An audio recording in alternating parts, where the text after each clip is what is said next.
Hello, DIY Dad here. Now, my wife said to me, don't make this video tonight because you look really pissed off. And I am a little bit, and I said that's the perfect time to make this video because what I'm doing is documenting, what it's like to try and leave the UK, sell everything, sell your house, take your family away to, somewhere a bit more sunny.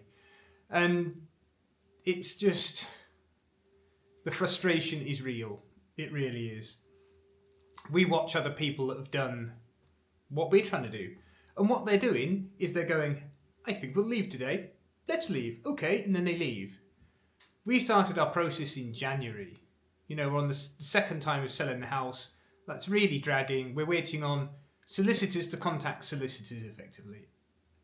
And the weather's turned now. And as a family of home educators with neurodiverse kids, being inside a house all of the time because it's raining is a nightmare. Sit down learning, it's difficult. It's really, really difficult for us. And I'm like that. They get their ADHD-ness and autisticness from me. I can't sit still. I hate it.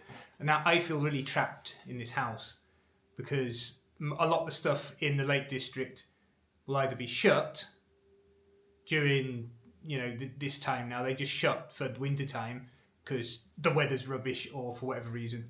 They had, a lot of tourists have gone home. And another reason is it's raining all the time. Now today, I thought, there's one thing we've never done since we've been here. Let's go to Honister Slate Mine. Yes, excellent. So, got the kids in the car, looked out the window, went, weather's not brilliant. It's absolutely torrential rain. And I was like, oh, well, it'll be fine because it's the mine itself isn't affected. We'll be dry inside the mine. That wasn't the problem. So I'm driving down the road, our little back roads, and it's like a river. There's like 2 or 3 inches of water rushing down the hill, and I'm like, this isn't normal. So I get all the way down to Borrowdale on the back road and start fording through water that little car that cost 700 quid shouldn't be going through. And at that point I'm thinking, really, really wish I had my old 4-wheel drive T4 van because that would have waded through this no problem. But now I'm in this tiny, tiny little car. And it got to a point, I got through most of the puddles and then we got to a bit by the river. And I started going through it until I got to a bend. And I got to a bend and I was like... Looked around the bend, I was just like, there's absolutely no way that I'm getting through here. And I had to reverse 200 yards out of this long stretch of water. Now, I'm an experienced off-road driver. I've done lots of off-roading, lots of green laning. I've gone on pay and play sites. I've owned hundreds of Land Rovers of different types and vehicles.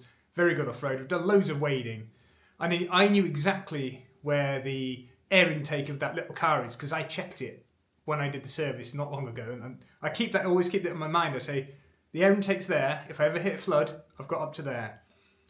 And I was most of the way up to where I knew the air intake was, and I was like, this isn't happening. So I backed out, sat there looking a bit depressed, because I was 4 miles away from the mine, and I was just so annoyed.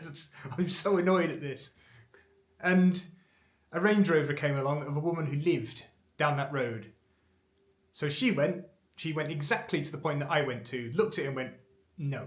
And we came back and both had a chat about it. She said, yeah, I can't see the white lines in the road around that corner. I said, I can't either. I don't know where the road is.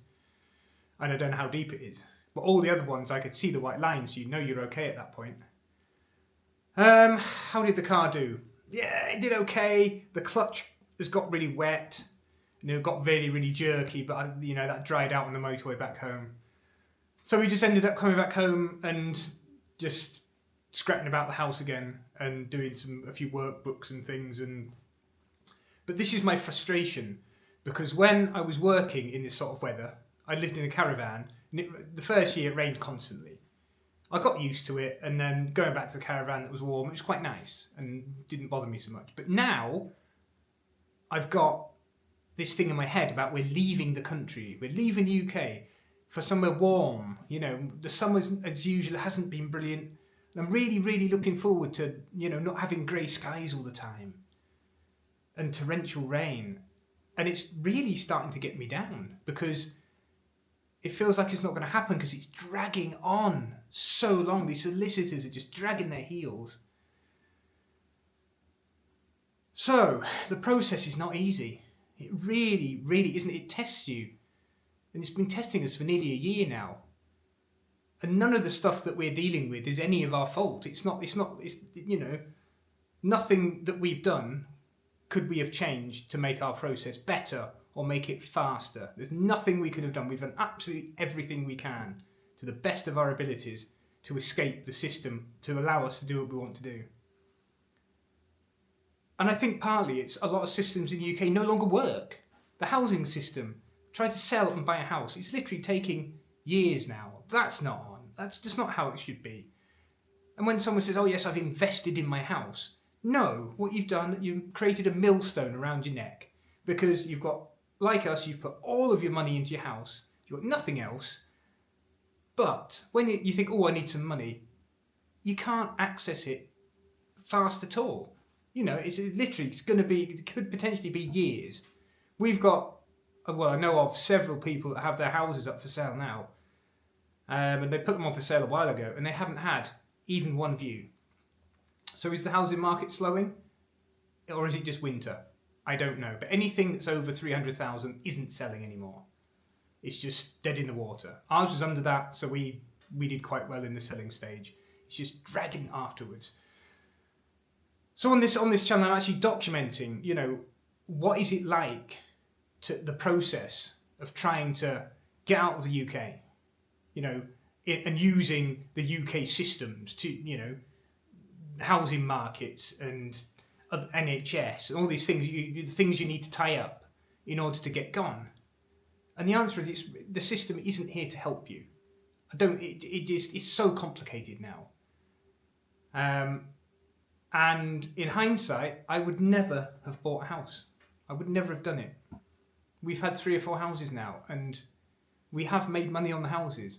But I worked out if I put all my money into investing over the last 25 years we've been messing about with houses, I would have made about 6 times the value of my house with the money I put in.